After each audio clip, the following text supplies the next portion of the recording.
எல்லாருக்கும் இனிய ஆங்கில புத்தாண்டு நல்வாழ்த்துக்கள். இந்நன்னாளில் நாம் மகா பெரியவாளின் பொன்னுரைகளிலிருந்து நல் முத்துக்களிலிருந்து ஒரு சிறிய முத்தை மட்டும் பார்ப்போம். இதில் பெரியவா கடவுள் என்பவர் யார், அவருடைய நிஜஸ்வரூபம் என்ன, இதை பற்றி கொஞ்சம் சிந்தித்தாலே அவரோடு அந்த க்ஷணமே இரண்டர கலந்துவிட முடியும் என்கிறார். எப்படின்னு பார்ப்போமா? மலர்களின் வாசனை நம் கண்களுக்கு புலப்படாது, மூக்கு மட்டுமே அதை நுகர முடியும்.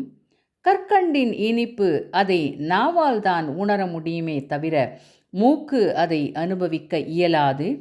சங்கீதத்தை எடுத்துண்டா அது நாவறியாது, செவிக்குத்தான் புலப்படும். சரி, சூடும் குளிரும் தொடு உணர்ச்சி கொண்ட தோலுக்குத்தான் புலனாகும். இவற்றை காதுகள் உணர முடியாது. இப்போ மேலே சொன்ன நான்கும் கண்ணுக்கு தெரியாது. மாறாக கண்கள் பார்க்கும் வண்ணங்களான பச்சை, சிவப்பு, நீலம் இவை காது, மூக்கு, வாய் மற்றும் தோலுக்கு புலப்படாது. நாஸ்திகனாக இருந்தால் கூட அனைவரும் நிச்சயமாக உண்டு என்று சொல்கிற உலக வஸ்துக்கள் இவ்விதமாக ஒவ்வொரு இந்திரியங்களுக்கு மட்டும் புலனானால் போதும். எல்லா இந்திரியங்களுக்கும் புலனாக வேண்டியதில்லை என்று நன்றாக புரிகிறது. உதாரணமாக சங்கீதம் காது ஒன்றுக்கே புலனாகிறது. அதை பார்க்கவோ தொடவோ முகரவோ ருசிக்கவோ முடியாது.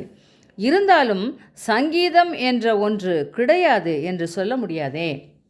சரி, 5 இந்திரியங்களுக்கும் புலனாலாகாமல் ஒரு வஸ்து இருக்க முடியுமா என்று யோசித்து பார்ப்போம்.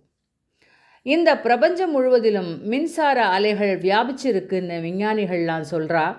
ஆனால் நமக்கு எந்த இந்திரியத்தாலும் அதை அறிந்து கொள்ள முடிவதில்லை. என்றாலும் சில பரிசோதனைகள் மூலம் மின்சாரத்தின் வியாபகத்தையும் அது சரீரம், மூளை எல்லாவற்றிலும் வியாபித்து இருப்பதையும் நிரூபித்து காட்டியதை நாம் நம்புகிறோம்.